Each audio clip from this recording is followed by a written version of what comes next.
Support for First Coast Connect is provided in part by Baptist Health and North Florida TPO. Welcome to First Coast Connect. I'm Ann Schindler. Today, fearless and inspired by flight, she changed the world of aviation. We celebrate the legacy of the first Black licensed pilot and her Jacksonville connections. Later in the program, moving the conversation around climate change past politics and into preparation. But first, remembering Bessie Coleman. I'm joined today by two people who've made remembering and honoring the pilot known as Queen Bess a personal mission. Ed Booth is a pilot and board-certified aviation attorney here in Jacksonville, also former president of the Jacksonville Historical Society. Ed, thanks for coming back on the program. Good morning, Ann. Good to be with you. We're also joined on the line by Opio Sokoni. He's an author and activist, a Jacksonville native. He joins us now from Ohio, I believe. Good morning, Opio. It's good to see you. Good morning, Ann. You too. All right. So, Opio, you have spent a lot of years trying to get recognition for Bessie Coleman here in Jacksonville. Just remind us a little bit about who she was, please. Bessie Coleman happened to be a genius little kid. Her mother and father, they had 13 children, 9 of them which lived. Bessie Coleman was one of the youngest. She was born in Atlanta, Texas, moved to Waxahachie, which is right outside of Dallas. She was raised there, very poor. Dad was a cotton picker, and ultimately she went to college at Langston and became a part of the mass migration up to Chicago. In Chicago, her brother John, who worked for Al Capone, he came in the shop. He was a World War I veteran. At the time, it was right after World War I, where the Black troops had to fight under the French command. And so they were in a shop where she was doing manicures because she was considered the best in Chicago.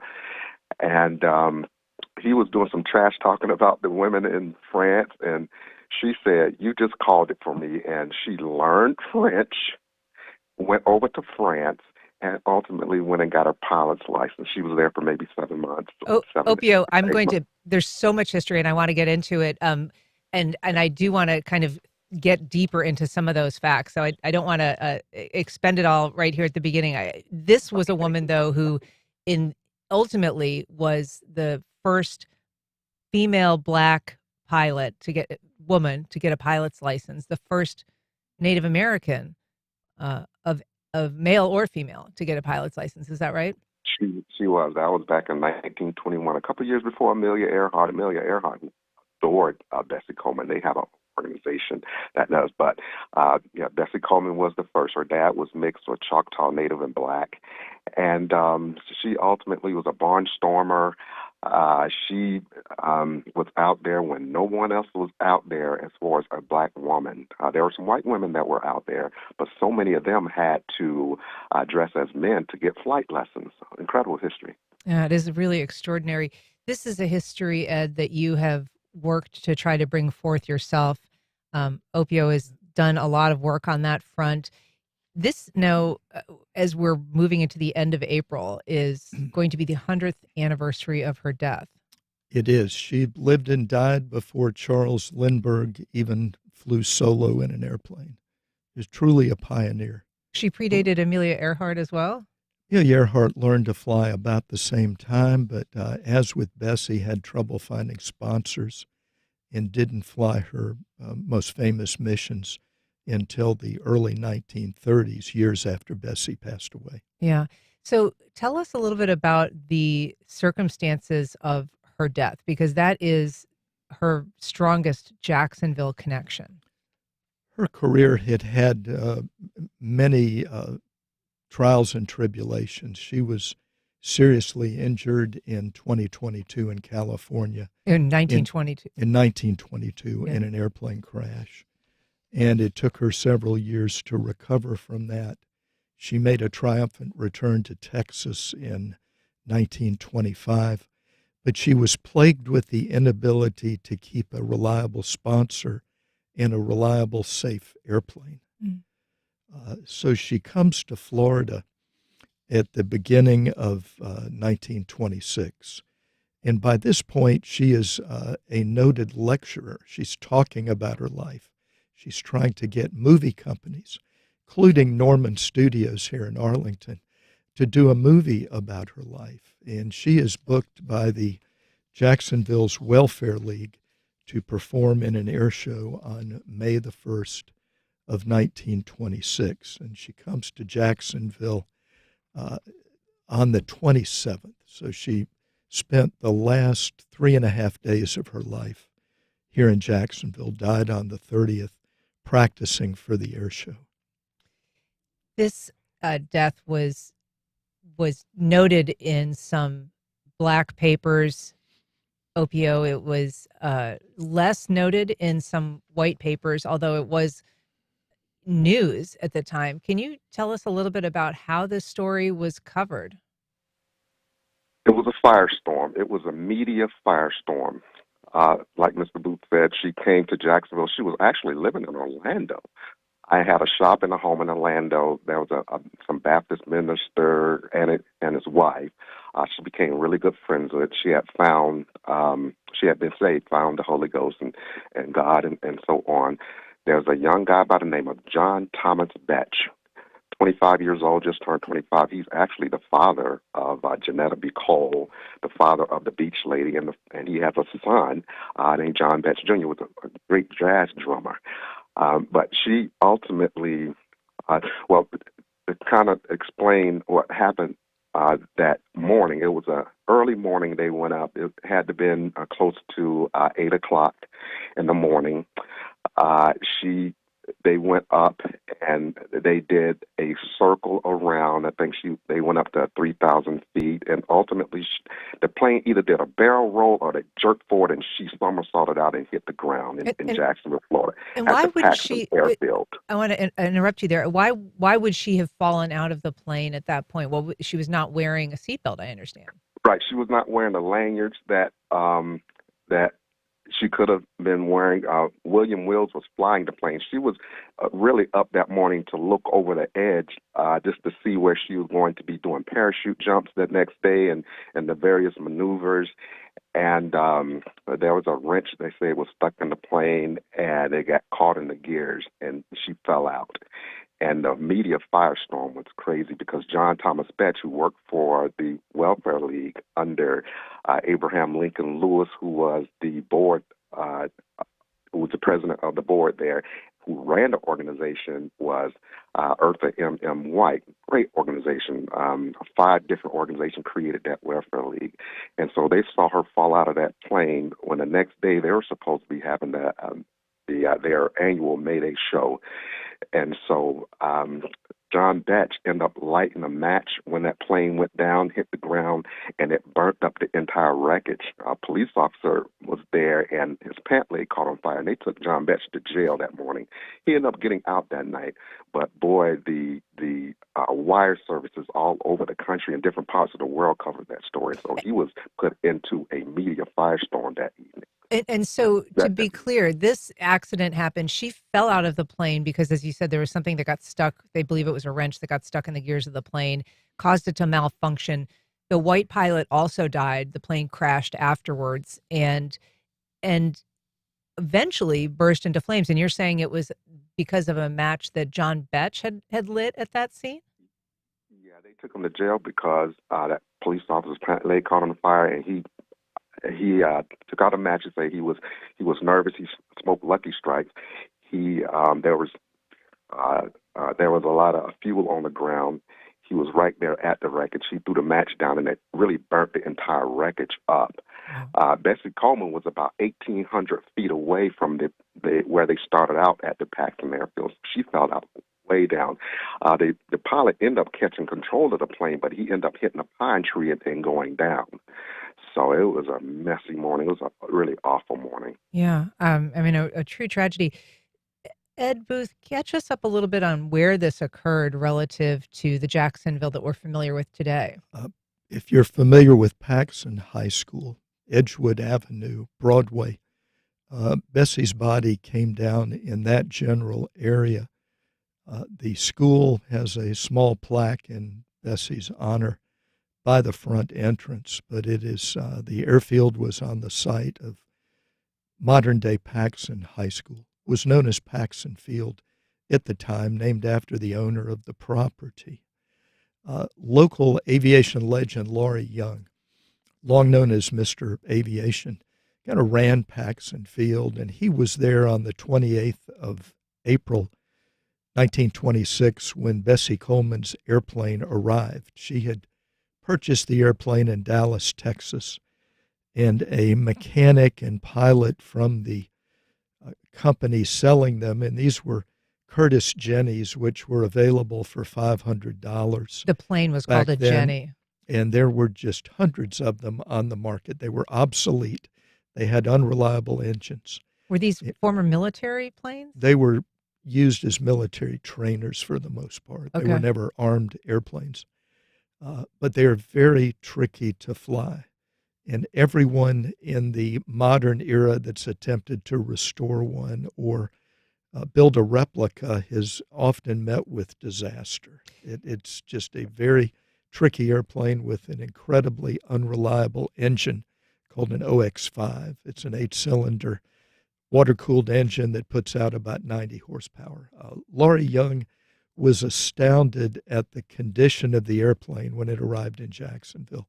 Wills had planned 3 fuel stops. He ended up making... That's the pilot that died alongside her. It is. Wills, yeah. And her manager, I believe, or agreed to be her manager. And he flew the plane to Jacksonville for the air show, is that right? He did. Okay. And she had never been up in her airplane. It was one of the few airplanes she had ever owned. But when it arrived, Laurie Young looked at it and could not believe it had made it from Dallas, Texas. Said the engine was in horrible condition, probably wouldn't put out more than 60 horsepower. And he was the accident investigator by default because the FAA, the NTSB, the Civil Aeronautics Board didn't exist at the time. And so the local police and pilots informally tried to figure out what happened. And it was Laurie Young who discovered a wrench left in the tail of the airplane. Noted that more modern Jennies, later production models, had a covering over the gears that would have prevented this. But it is a type of oversight that continues to plague aviation to this day. Wow. It's led to a practice known as tool control. When you get out a set of tools to work on an airplane before it flies again, you need to account for every tool to make sure nothing was left in the airplane. And like modern surgery, you have to make sure all the instruments are back. Exactly. Mm-hmm. It's the same thing. You are an aviation attorney. You're also a pilot. You have flown more than 3,600 hours. Can you just tell us a little bit about the kind of how these planes were constructed? Because they were not super strong, and they, in some cases, were known to break apart in flight. The Jenny was made of steel tube covered with fabric. It had a reputation for being tricky to handle. Structural failure can happen to any airplane, regardless of how strong it is. But the Jenny was used by the early barnstormers to do daring feats, and so many of them died. The first man to fly an aerial contraption here in Jacksonville at the turn of the last century, Lincoln Beechey, died doing aerobatics in a Jenny or a similar airplane, and so it was flying was more dangerous than it ever has been back then. Opio, this was a time where obviously there were a lot of challenges for a woman wanting to enter the field of aviation, certainly for a Black woman with some Native American ancestry. She really had to fight to get even trained to fly an airplane. Can you tell us about that effort that she had to make in order just to get her aviator's license and where she ended up having to get it? Sure. I was mentioning earlier that the Black soldiers fought under the French command, and jazz was going on at the time, and in Europe they knew about African Americans. She was over here and could not get flight lessons in Chicago or anywhere. So the person that owned the Chicago Defender name was Robert Abbott, another guy by I forget. It's two other men. But the In Chicago Defender Chicago. was a black It's a newspaper. newspaper, right? Right. Mhm. One of the great black newspapers. They that put out information all over the country, and so they end up raising money for her. She ended up learning French, then going over to one of the top schools in Europe, which was in France, was the Cauldron School. These brothers had this incredible school over there, and ultimately she got the international pilot's license. She went over there. While she was there, one of the students died in a crash. They say some of them, the people went home and were kind of afraid. And she stayed. She said her nerves were shaking, but they were strong, and she ended up staying. When she got back, and she rode I think it was called the Imperator ship. She came back to Chicago. She was famous. There were a large number of reporters out to see her, the first black woman to earn an international pilot's license. Then she had to go back to Europe because she couldn't get any jobs over here, even being the only one and being well known. She ended up going back where she went to Germany, where she learned how to stunt fly and how to do the loops and how to do the banking and the various maneuvers that make the crowd go nuts. And so she came back, and that's how she made money. And to be clear, she had to learn French in order to go over and study how to learn how to fly a plane. I mean, this was not a small endeavor, aside from the financing and the racial animus that attended a lot of the work that she tried to do. But upon her return to the U.S., when she did begin her career as a barnstormer, as a stunt pilot, part of a flying circus, she took a very hard line about who she would perform before, or rather, whether or not she would perform before segregated audiences. Can you talk about that a little bit? They talked about her changing managers because she was a headstrong woman. So many of the newspapers, they had really negative things to say about her because she would not just allow anything to happen. She really thought deeply about what the people were talking about during the Black Renaissance in Harlem during that time, where you had Marcus Garvey, W.B. Du Bois, and there were a lot of these debates that were going on. And so, there were a number of black pilots out there, including Eugene Bullard, as well as the Black Eagle, who was the funniest pilot I ever read about in my entire life. But Bessie Coleman was among the best out there doing it. And she had issues getting planes. She had issue borrowing planes, but Bessie also was a child genius. So you have to look at her differently. You say, well, she learned French. The flight lessons would have been hard enough in your own language. But Bessie was a genius. She was one of those, when you study about those genius women that ultimately did all the calculations to where we can go out of space now, she was that before they were them. Yeah. If you're just joining us, we are talking about the legacy of pioneering black aviator Bessie Coleman ahead of the 100th anniversary of her death here in Jacksonville. I'm talking to Ed Booth. He's a pilot aviation attorney and the former president of the Jacksonville Historical Society. We're also joined by Jacksonville native Opio Lumumba Sokoni. He is a Bessie Coleman researcher and activist. You can join our conversation on air if you have questions or comments. You can call us at 904-549-2937. Or you can go to firstcoastconnect.org to find all the ways to connect with us.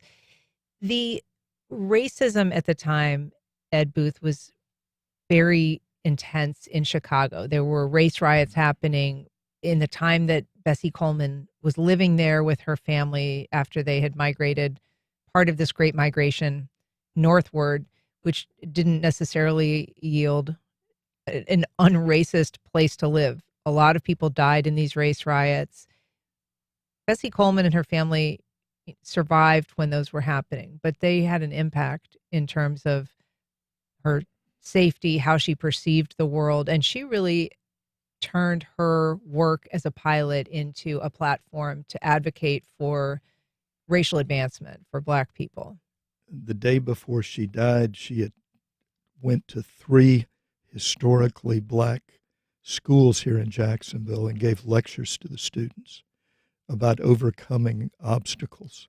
And she was a real inspiration. The interviews with the people 20 years ago who remember her speeches, talk about her flashy uniform and what a great speaker she was. But we know she spoke at Stanton High School, Davis Street Elementary, and Darnell Cookman Elementary. So she was more than a pilot. She was a motivational speaker. And it's a shame what happened, because she had unlimited potential. She really was a genius. She died very young at 34, and she was incredibly telegenic. She actually was going to be in a movie. I understand that she ended up a movie about her own life, and she chose ultimately not to participate in because she thought that the portrayal of some of the Black people, including her character as a young person, was going to be not respectful.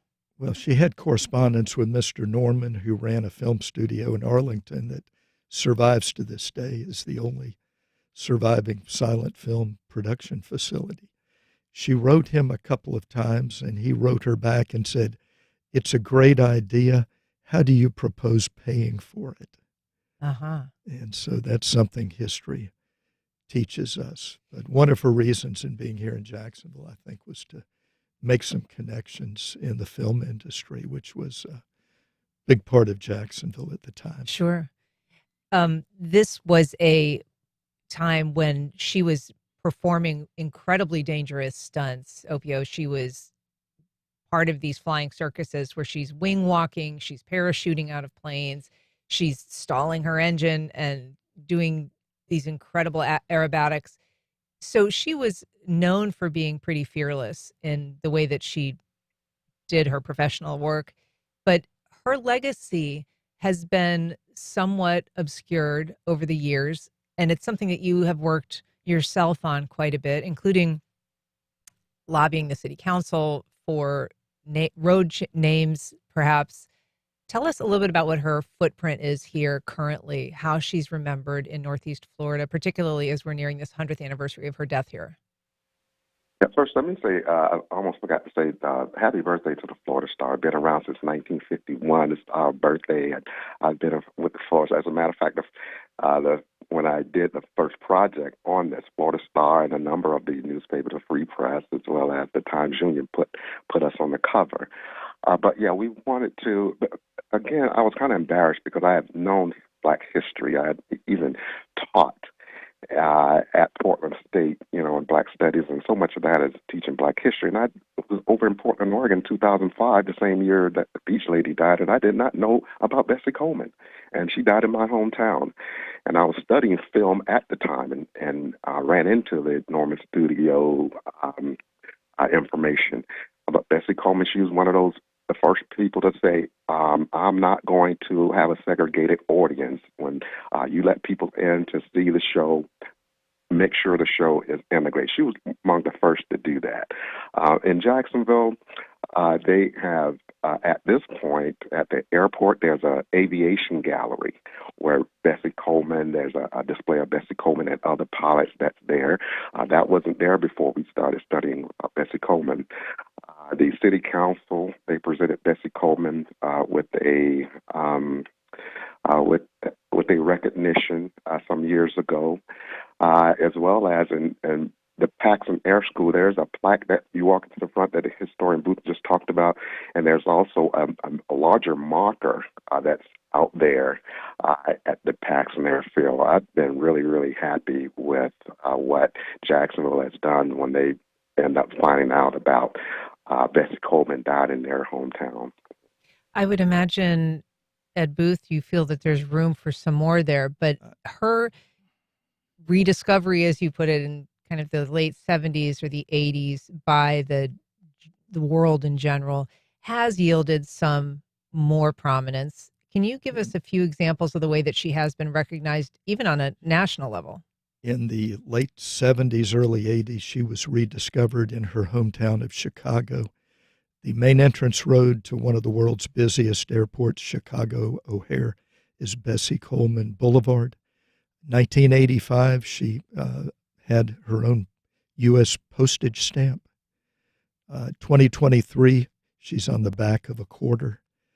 And so she has received recognition. The recognition I'd like to see here in Jacksonville would be a public school named after her, particularly in light of the fact that she spent the day before she died, she spent the time going around inspiring young people at Duval County Public Schools. So I think that would be a fitting legacy. Yeah. And we know in West Jacksonville, the charter school, the KIPP charter school, is known as Bessie Coleman Academy in West Jacksonville. So that is some level of recognition. But you mentioned the quarter. You actually brought me one of these quarters today that has Bessie Coleman on the back. And this is part of a series of the U.S. Mint did, the American Women Quarters Program. The stamp you mentioned, she has also been inducted into the Aviation Hall of Fame. One thing that I thought was really interesting was that there was a limited series Barbie doll that was came out and is of a Bessie Coleman, styled as an aviator or an aviatrix, as they used to call them back then. And so that too is a measure of, the recognition for the work that she's done, that she did, and the influence that she had. She's famous in aviation circles around the world, and I think Jacksonville could do a little more to recognize her accomplishments. Yeah. One other thing that I thought was very interesting, especially because we've all been very Artemis focused lately with the moon launch, is that her portrait actually went to space, that the first African-American woman that traveled into space, Opio, in 1992, Mae Jemison, brought a picture of Bessie Coleman with her in the spacecraft. Right. What a historical echo that is. And I mean, one of the things that we can't forget is that she's always talked about creating a flight school so everybody can take flight lessons, so they don't have to go over to France or do the various things that women had to do or blacks had to do to get flight lessons. And so that was one of the big things. And after her death, and of course, you had Mae Jemison, but you had a number of pilots ultimately did things for her, and historians did things for her. And there were flight schools that were created. The Tuskegee Airmen had a huge picture of Bessie Coleman in their hangar and in their school that it's called Moat over there in Tuskegee. But also there were Robbins Airport was created because of Bessie Coleman's death. And there's just so much that happened in the way of flying as a result of Bessie Coleman's inspiration. Ed Booth, we mentioned you're a pilot. This anniversary is coming upon us soon. And you've indicated you have a plan personally of how you'd like to honor her and her legacy. What's your plan? I may go up on that day over the area and just see what the perspective was 100 years ago. Fly over the same area where her last flight was? Fly over Paxson Field at 3,000 feet. Yeah. Take it all in. What would you like to see, if anything, at this point done by the city of Jacksonville? It seems that, you mentioned O'Hare has the road into its airport named for Bessie Coleman. There is not anything similar here in Jacksonville in terms of that level of recognition. There are roads at Jacksonville International that could be renamed in her honor that are named today after just generic aviation topics, like Barnstormer Road. That goes from Pecan Park to the control tower could be Bessie Coleman Boulevard. There are all sorts of, a road that runs off of it is Laurie Young Boulevard. Named for the man who inspected the plane. There are naming opportunities at Jacksonville International. So that's something perhaps they could take up. We have a call from Jason in San Marco. Good morning, Jason. Go ahead. Hey, good morning. What a fascinating story. I'm so glad that NPR brings these kinds of things to our attention. And I want to say that it's going to tie in perfectly with the Jacksonville Symphony's presentation next fall of the Flying Ace. I'm not sure how much information you know about this, but it is going to be an incredible experience. They're taking an old Norman Studios movie about a black pilot called The Flying Ace, and they're restoring it, and they're going to have it fully scored with all new music written by African-American composers who are living today. And it ties in amazingly well with the story you're telling. So I hope that we can continue to learn more about this incredible woman, and we can tell the story of the Flying Ace at the same time. Very, very interesting stories of Jacksonville's cultural background. Very good point, Jason. And that film was one that was from the Norman Studios here in Arlington. Is that right, Ed? Thought to be inspired by Bessie Coleman's story. Really? Okay. The history books mention it. Well, it's so interesting.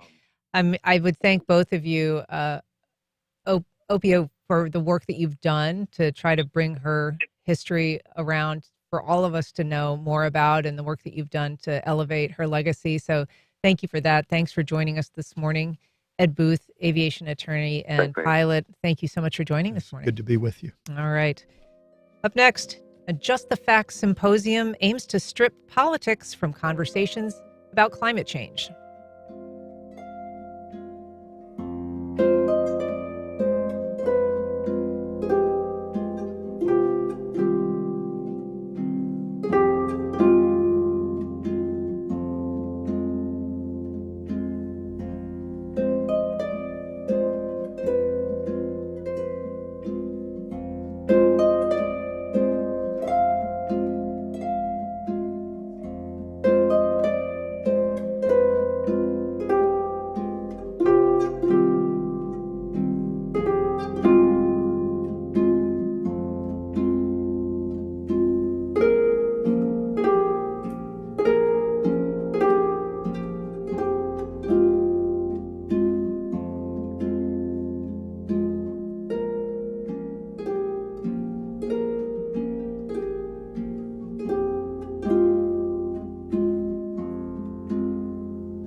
Welcome back. Well, with state leaders removing the phrase climate change from laws and blocking local environmental policies, it can seem increasingly difficult to have conversations about the issue that aren't colored by politics. But an upcoming event aims to break through that noise. Kathleen Biggins is the president and founder of Sea Change Conversations, a nonpartisan educational nonprofit. Good morning, Kathleen. Good morning. We're also joined by the Reverend Mark Anderson of St. John's Cathedral, which is hosting a conversation tonight on this very subject. Reverend, thank you so much for being here. It's good to be with you. So, Kathleen, what is the goal of, it's titled Sea Change Conversations, the letter C, Change Conversations. What is the foundational idea behind these conversations? Well, Sea Change was created really to help people understand how they have personal skin in the game with climate change, and to reach out to folks who might be a little skeptical and might not believe that it's a topic that is truly pertinent to them, and help them understand the basic science and also the ways that it will have consequences that they care about deeply for our jobs and economy, for our health and safety, and even for our geopolitical stability. And tell us about the context. I mean, this, as we mentioned, is being held at St. John's Cathedral. How does religion play into either fostering conversation or reaching a certain demographic that may have questions or may even have some skepticism about issues around a changing climate? Sure. So obviously, we reach out to lots of different types of groups, not just through the churches, but we find that churches are especially important place to go because it's a place where people come together as congregation and are learning about what we owe each other and the role of stewardship that has been given to us as kind of a mandate from the Bible. And I'll let the Reverend talk a bit more about this, but that's something that really resonates with many of our audiences, that we have been called upon to leave the world at least as good as we received it. Mm-hmm. And climate change is really making that difficult. And when we lay out the changes that are already happening, that we already can see around us, and the changes that are projected, it really makes people wonder whether they are living up to that basic tenet. Oh. So how does the church, do you think, figure into this conversation? Because it's not necessarily something, Reverend Anderson, that pastors or priests are addressing in a very direct way, at least with their congregants. Yeah, it's interesting. As a Christian, from the very beginning of Scripture, you read about God creating the world and the plants and the animals and all of nature. And again, we read in the Bible, God said, "It is good, it is good, it is good." And that in turn means we have some responsibility to help care for this. If God created this and said this is good, that means we should care for it also. Yeah.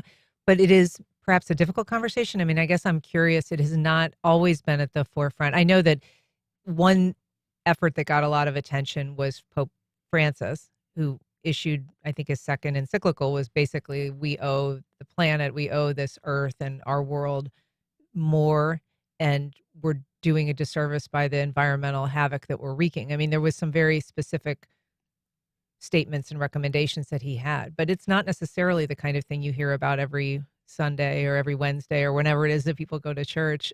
Well, you'd hear about it more often at the cathedral, but I think Okay. part of it is that this has unfortunately been a politicized issue. People think it's a right or left issue, and I think that's part of the reason that some people are afraid to talk about it in churches.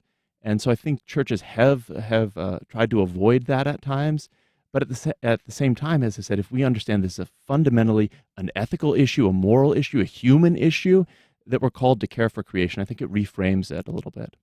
So I've seen some research that indicates that a lot of people who attend church underestimate the position of the person that is running their service, whether it's a pastor or a preacher, that they're often unlikely to assume that they believe in human caused climate change. And that as a result, they often are themselves perhaps less inclined to believe that they don't see that as a window for understanding the conversation about what's happening and what many people are really, Kathleen, starting to see now on the ground in very real ways. So about 72% of Americans say that they do believe in climate change. But most underestimate how many people around them do as well. I think that's part of the research that you're alluding to. And less than half believe that climate change will impact them personally. And that's true in the numbers for the polling in the Jacksonville area as well. They kind of mirror the national level. So what we have is a real disconnect with understanding what climate change actually means for those people who are going to feel it and how likely it is to impact each of us personally. So I think that you are onto something there. And I think there is a taboo in talking about it, kind of a cone of silence that is so important to break, because when people do start to talk about it, they realize that many more people are concerned than they realized. So when you hold these seminars, what kinds of questions do people come with? And what kind of attitudes do they come with? What is the audience that you're speaking to? And do you mix up your approach? Do you vary how you address different groups, different regions, different, for instance, whether it's at a religious organization or somewhere else? Yes, we do. We always try to tailor to our geography and highlight what's happening on the ground right there. We also try to tailor it to the types of audiences. We tend to go towards associations. So it's a Rotary Club, an investment club, a garden club, and that helps us get into groups that we're meeting anyway, and therefore people who are at that meeting may not be folks that would self-select to hear about climate, but because voila, here we are in front of them, they accord us the respect of listening. And many of them say at the end of it that they understand it in a much different way. Mm-hmm. What are some of the messages that you prioritize then? So for instance, you're coming to Jacksonville. Give us a little, primer on what you might be addressing, what events you might be citing. Sure. In terms of climate. So what we look at climate, or what we help our audiences see climate as, is a risk, a major risk. And we say, okay, how do we normally look at risks in our lives? And social scientists give us a template for doing so. They say that normally we will look around and say, okay, how likely is that risk to happen? Okay, if it happens, are those consequences one that we're comfortable with, or are they ones that we really want to try to avoid? And then that third part of most risk assessments is how difficult or expensive is it to avoid that risk? And so when you kind of lay it out with those parameters, it gives you the structure to kind of walk through how we know it's happening, how we know it's us, what are the impacts we're feeling today, and they are more than I think many people realize, and what do those impacts mean for our food systems, for our insurance, for our investments, for our home values. right? And even for military preparedness. So we really try to show how these changes to the natural systems are impacting our human systems.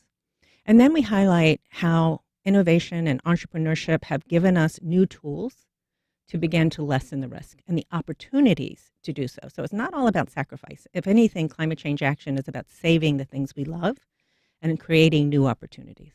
We mentioned at the top of the show, though, that Florida is not perhaps unique, but it certainly is structured politically to oppose some efforts to address climate change, just in the most naked sense, using those words, or allowing local governments to take their own small measures, whether it's banning plastic bags or straws or whatever that they would like to do to address a warming planet.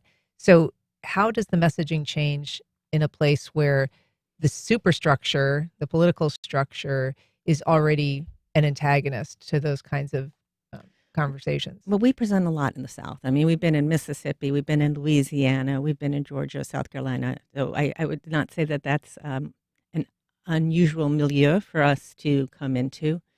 And the fact that we are totally nonpartisan, and the fact that we are science-based and explain the science in a very accessible way that enables people to understand the magnitude of the risk really helps, because we kind of defray that partisanship up front.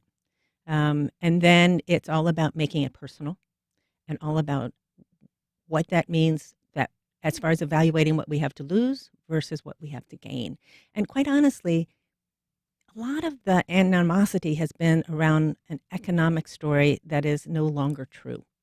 So a lot of the animosity on the right has been about the fact that moving towards rectifying climate change by perhaps using more clean energy meant more expenses, meant giving up our cars, a tale of sacrifice. That is no longer true. And I think when we help audiences understand the opportunities that are coming and what we have to gain and what we can prevent from losing, it can reframe it, as the Reverend said, to become a human issue instead of a political one. And that really has helped us a lot on the road around the South and in the Midwest. Reverend Anderson, we mentioned that this event, it's called Breaking the Silence, Talking Climate Change in Jacksonville. It's tonight at 6 p.m. at St. John's Cathedral on East Church Street. Who is invited to this? Is this just intended for the people that are already within your religious universe? Anyone is welcome to join us for this, whether you're a Christian, Episcopalian, anything, whether you have no faith at all. As I said, this is a much bigger issue than any individual or any individual church or denomination. And so an opportunity to as much as anything else, we're being a host for this. Yeah. Is there any resources you want people to be checking out, Kathleen, before tonight's event? Sure. Our website, which is c-changeconversations.org, it's a great place to get a sense of what we do and also to get a lot of information about what is happening in the world around us. All right. Well, important conversation. Thank you so much for previewing it with us today. Kathleen Biggins, the Reverend Mark Anderson. Thank you for being here. Thank you. Thank you. All right. Up next, the power of one reliable adult in a child's life. We meet the 2026 Big Sister of the Year in Florida.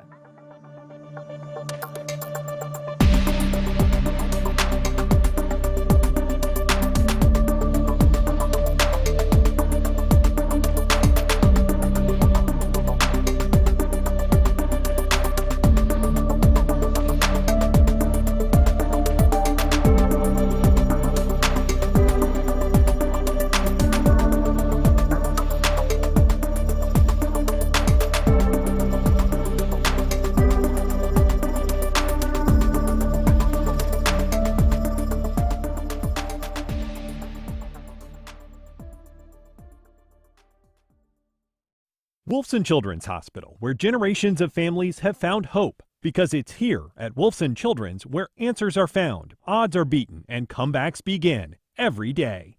Wolfson Children's, always here. Visit wolfsonchildrens.com. Terrell Hogan Law. I'm Wayne Hogan.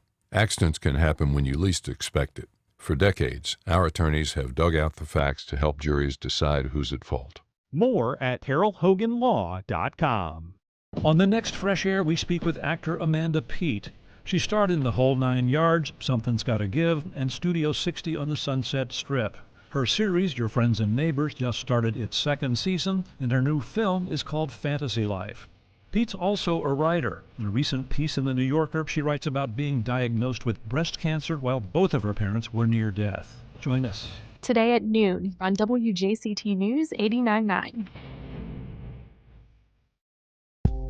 Why did First Lady Melania Trump suddenly give a major press conference about Jeffrey Epstein last week? I have never had any knowledge of Epstein abuse of his victims. We'll check that and talk about the latest that's emerging from the Epstein files. I'm Meghna Chakrabarty. That's on the next On Point. Today at 11, here on WJCT News 89.9.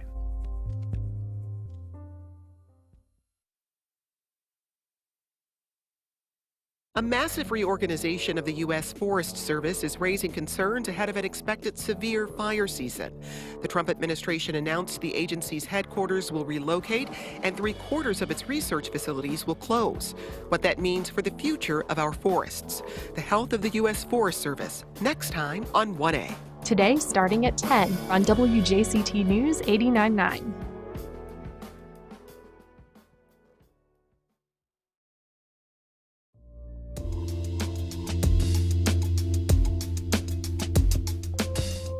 Welcome back. For more than 100 years, Big Brothers and Big Sisters, the organization, has paired volunteers with kids facing adversity. Those volunteers today reach more than 400,000 kids a year.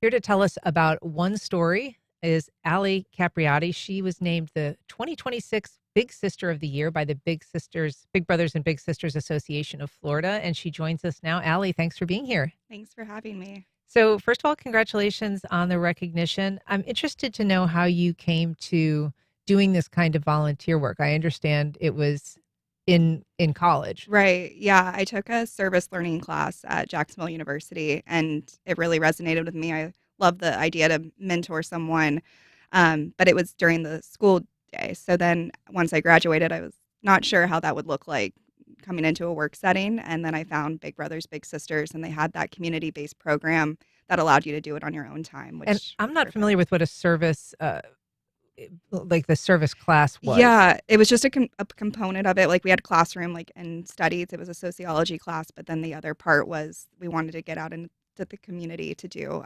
volunteering. And so were you doing this kind of mentoring in that program, or was it a different kind of volunteer work and it just sort of captivated you? It was similar. It was just in the school through another local organization. Okay. But then I found Big Brothers after graduation. What caught you? I mean, what appealed to you about it that made you want to pursue it outside of the academic setting? I just really loved the connection I made with my mentee, and I knew it was something I wanted to give back to the community, and it was very rewarding. Tell us a little bit about the girl that you have worked with. It has been a number of years now. Abby is now how old? 14. Okay, but you met her when she was 5. Okay. Yeah. And how has that relationship developed over the years? How has it changed? Yeah, she's grown up. Like before, she used to be like so little and tiny. Now she's way taller than me. And she's just matured and is just an amazing person. And I've enjoyed all the years watching both of us kind of grow up together. Yeah. What do you think she gains from the relationship with you? I think she knows that I'm always going to be there. It's been consistent. I'm over 9 years, and we meet at least a few times a month, and I'm always a phone call away if she needs anything, and just being that consistent person in her life. And what do you do? How did you begin this relationship? Was it difficult? Was it awkward? I think some people think, well, what am I going to say to this child? I don't have, know anything. Maybe somebody that doesn't have a background with children or interacting. Sure. Yeah, I would say the Big Brothers Big Sisters program really does a great job of facilitating the match and making sure everyone's comfortable. They have a whole match process for it. But then, of course, at the beginning, just getting to know someone. She was a little shy, she was young, but just over time, seeing her blossom and come out of her shell as we got to know each other was really great. And are these fairly structured interactions that you do? Do you plan them around outings, or is it just kind of hangout time? It's a little bit of both. I feel like at the beginning, I was always like looking around town trying to find events to keep her occupied, and she had a lot of energy as a little 5-year-old. But now sometimes we'll just, go to Target or go get coffee or just casual hangs too. Yeah. Yeah. And I would imagine there are a lot of people out there who have a little bit of commitment phobia, Sure. that they're not sure if they're able to start a relationship with a young person or guarantee that they're going to be there as long as you have been for Abby. What would you say to somebody that maybe is just a little bit reluctant to take that first step? Yeah, I would say don't let the fear of the commitment like hold you back, because it's going to be such a rewarding experience and you get what you put into it. And as much as of an impact you make on the little, they also have an impact on you. And I wouldn't change it for the world. What sort of impact has she had on you? She's really taught me to be like just more open, and she's very a lot more friendlier than I am with things, and she's just very always going out of her way to make someone feel special and asking others how they're doing. And sometimes I look past that. I'm in my own world a lot, and she just has a very way of making others feel very welcome and nice. Yeah. And what do you anticipate for this relationship for you and Abby going forward?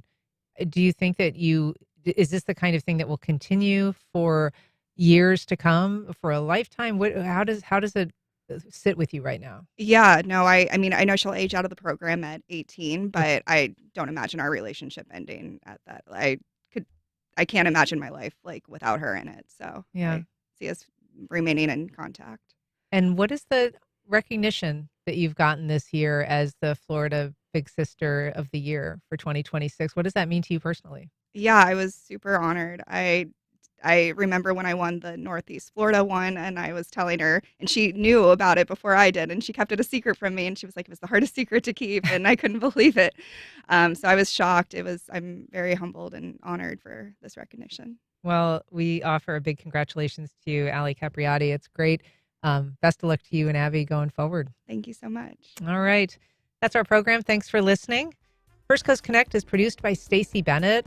Our associate producer is Isabella Casapow. Our show is directed by Brady Coram. And our theme music is performed by Club de Belugas. Join us tomorrow when we discuss a new book exploring the life of a death penalty mitigation specialist. I'm Ann Schindler. You've been listening to First Coast Connect on WJCT News 89.9.